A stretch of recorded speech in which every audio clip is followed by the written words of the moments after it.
Ésaïe, chapitre 45. Ainsi parle l'Éternel à son oint, à Cyrus, qu'il tient par la main, pour terrasser les nations devant lui, et pour relâcher la ceinture des rois, pour lui ouvrir les portes, afin qu'elles ne soient plus fermées. Je marcherai devant toi, j'aplanirai les chemins montueux, je romprai les portes d'airain, et je briserai les verrous de fer. Je te donnerai des trésors cachés, des richesses enfuies, afin que tu saches que je suis l'Éternel qui t'appelle par ton nom, le Dieu d'Israël.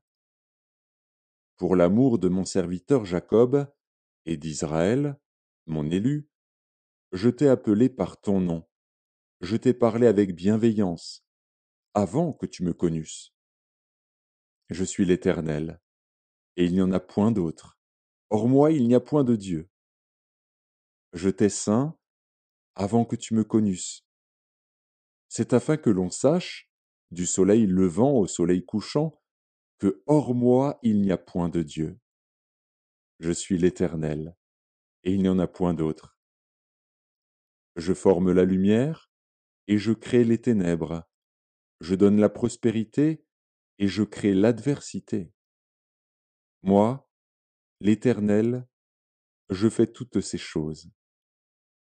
Que les cieux répandent d'en haut et que les nuées laissent couler la justice. Que la terre s'ouvre, que le salut y fructifie, et qu'il en sorte à la fois la délivrance. Moi, l'Éternel, je crée ces choses. Malheur à qui conteste avec son Créateur. Vase parmi des vases de terre. L'argile dit-elle à celui qui la façonne, que fais-tu? Et ton œuvre, il n'a point de main. Malheur à qui dit à son père, pourquoi m'as-tu engendré? Et à sa mère, pourquoi m'as-tu enfanté? Ainsi parle l'Éternel, le Saint d'Israël, et son Créateur. Veut-on me questionner sur l'avenir, me donner des ordres sur mes enfants et sur l'œuvre de mes mains? C'est moi qui ai fait la terre, et qui sur elle ai créé l'homme?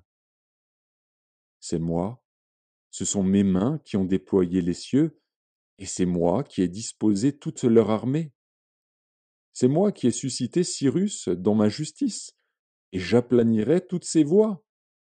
Il rebâtira ma ville, et libérera mes captifs, sans rançon ni présent, dit l'Éternel des armées. Ainsi parle l'Éternel. Les gains de l'Égypte et les profits de l'Éthiopie, et ceux des Sabéens à la taille élevée, passeront chez toi et seront à toi. Ces peuples marcheront à ta suite, ils passeront enchaînés, ils se prosterneront devant toi, et te diront en suppliant, c'est auprès de toi seulement que se trouve Dieu, et il n'y a point d'autre Dieu que lui. Mais tu es un Dieu qui te cache, Dieu d'Israël, Sauveur. Ils sont tous honteux et confus, ils s'en vont tous avec ignominie, les fabricateurs d'idoles. C'est par l'Éternel qu'Israël obtient le salut, un salut éternel. Vous ne serez ni honteux ni confus, jusque dans l'éternité.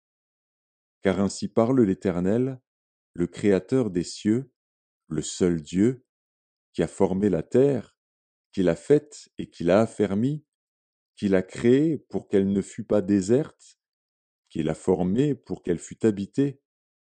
Je suis l'Éternel, et il n'y en a point d'autre.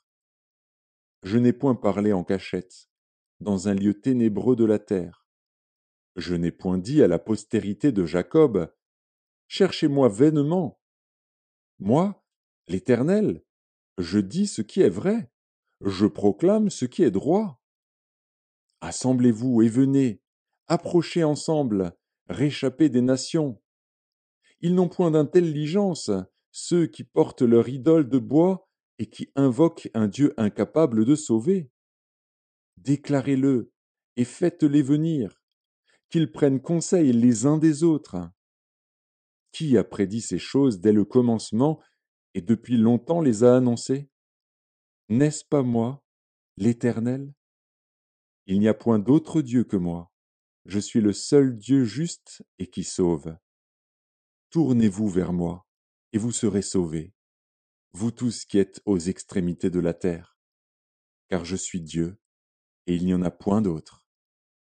Je le jure par moi-même, la vérité sort de ma bouche, et ma parole ne sera point révoquée. Tout genou fléchira devant moi, toute langue jurera par moi. En l'Éternel seul, me dira-t-on, réside la justice et la force. À lui viendront, pour être confondus, tous ceux qui étaient irrités contre lui. Par l'Éternel seront justifiés et glorifiés tous les descendants d'Israël.